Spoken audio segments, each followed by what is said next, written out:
సెలవు ప్రభు. స్వామి, ఈ ధనం తీసుకోండి. ధనమా? దీనికి మాకు చాలా దూరం. తీసుకోండి స్వామి, ఈ ధనము ధర్మం చేయడానికేగా.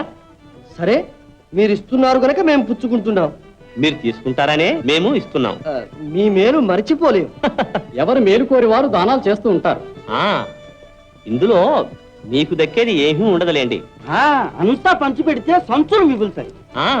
అంతే అంతే. ఇక వెళ్ళి రామా చిత్తం. శ్రీమద్ రమారమణ గోవిందో.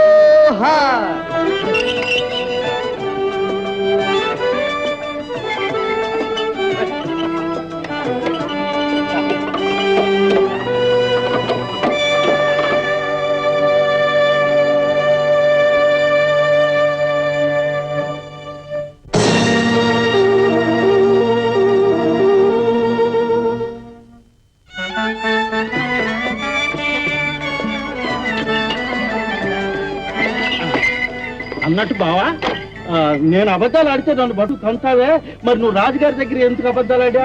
ఓరి సన్యాసి, పెద్దవాళ్ళు ఆడితే అవి అబద్ధాలు కావురా. అవసరాలు అవసరాలు. పైగా పెళ్ళాం బిడ్డల్ని పోషించడానికి ఏమైనా చేయొచ్చు అన్నాడు శాస్త్ర గారు. అవసరాన్ని బట్టి అని ఉంటాడు ఆడు కూడా. అంతా బేరయ్య బేరయ్య.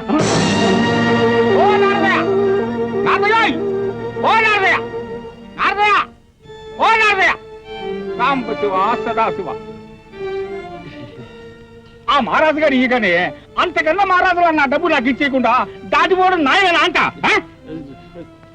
అయ్యో సంతా, అందులో 500 ఉన్నాయండి. నీకు ఇవ్వాల్సింది 200లేగా. వేస్తారా నాగేస్తారా? అప్పు 200. మరి దాని మీద వడ్డీ 50. వడ్డీ మీద చక్ర వడ్డీ 50. నీ ఇంటి చుట్టూ తిరిగి నా గొంతంతా చించుకు అరిసినందుకో 100. నా వ్యాపారం అంతా సెడగొట్టుకు నీతో తిరిగినందుకు 100. ఇకపోతే ఏమిటి సంతా? మన ఇద్దరం వస్తా. నన్ను తీసుకురా, అప్పుడు తీసుకురా.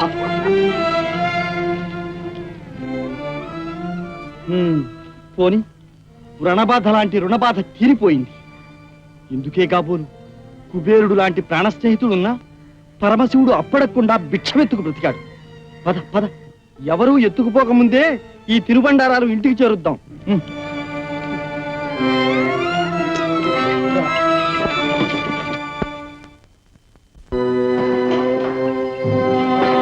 బావోయ్, ఇది దొంగలు కొట్టే చోటు.